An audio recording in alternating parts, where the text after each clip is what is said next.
రావాల్సిందిగా రిక్వెస్ట్ చేస్తున్నాం. అందరికీ నమస్కారం అండి. వేదిక మీద ఉన్న మా డైరెక్టర్ గారు కృష్ణారెడ్డి గారికి, హెచ్రెడ్డి గారికి, శ్రీకాంత్ గారికి, లయ గారికి, అందరికీ స్టేజ్ మీద ఉన్న వారికి, ముందు మీడియా మిత్రులకి అందరికీ నమస్కారం. ఎప్పుడు బోరు కొట్టినా, మనసు బాగాలేకపోయినా, సంతోషంగా ఉన్నా, నవరసాలు 9 రసాల్లో మనలో ఉంటాయి కదా. ఏ టైంలో ఎలా ఉన్నా కూడా అప్పుడంటే రేడియోలు అవి కానీ, ఇప్పుడు ఫోనే కాబట్టి స్మార్ట్ ఫోన్లో ఫస్ట్ చూసే సీన్లు ఏమన్నా ఉంటే అవి కృష్ణారెడ్డి గారి సినిమాలు, ఈవి సత్యన గారి సినిమాలు సీన్లే చూస్తాం సార్. అది సెంటిమెంటో, కామెడీయో ఏదో అసలు ఎంత అద్భుతాలు అంటే మిస్ అయ్యాము అనిపిస్తుంది సార్ చాలాసార్లు. సో సో అది అది సినిమా తీరుస్తుందేమో అనుకుంటున్నాను. ఎందుకంటే నాగేష్ రెడ్డి గారు ఆ బాటలోనే ఎప్పుడు వెళ్తుంటారు.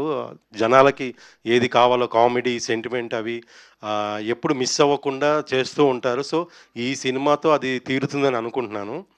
సో ఈ సినిమాలో నాకు ఒక మంచి అద్భుతమైన క్యారెక్టర్ ఇచ్చారు. Thank you so much director గారు. సునీల్ గారు మాది అంతా ఒక ట్రాక్. ఈ సినిమా తర్వాత మళ్ళీ అలాంటివి కూడా ఇంకో సినిమాలకు కూడా రాస్తారేమో ఆ ట్రాక్స్. నాకు మంచి మంచి సినిమాలు వస్తాయని ఆశిస్తున్నాను sir. Thank you so much. అలాగే మా నిర్మాతలకి ఈ సినిమాతో మంచి డబ్బులు రావాలి, అలాగే ఈ సినిమాకి పనిచేసిన టెక్నీషియన్స్కి, ఆర్టిస్టులకి అందరికి కూడా మంచి పేరు రావాలి. ముఖ్యంగా మా శ్రీకాంత్ అన్న అంటే మంచితనం అని అంటాం కదా, ఫస్ట్ పేరు రాస్తే శ్రీకాంత్ గారి పేరే రాస్తాం ఎవరైనా ఇండస్ట్రీలో, అది డౌటే లేదు. ఎప్పుడు కష్టం ఉన్నా ఏమన్నా అన్న అని ఫోన్ కొడితే 5 నిమిషాలు ఆ కష్టం తీర్చేసే మనిషి. నాకే కాదు చాలామందికి కూడా. సో అలాగా ఎప్పుడు మంచి మనిషికి మంచే జరగాలి కాబట్టి సో నాకే కాదు చాలా మందికి అది ఏ కష్టమైనా సరే కాల్స్ కూడా దేవుడా గోవిందా అని మేమంటామండి ఇంకా.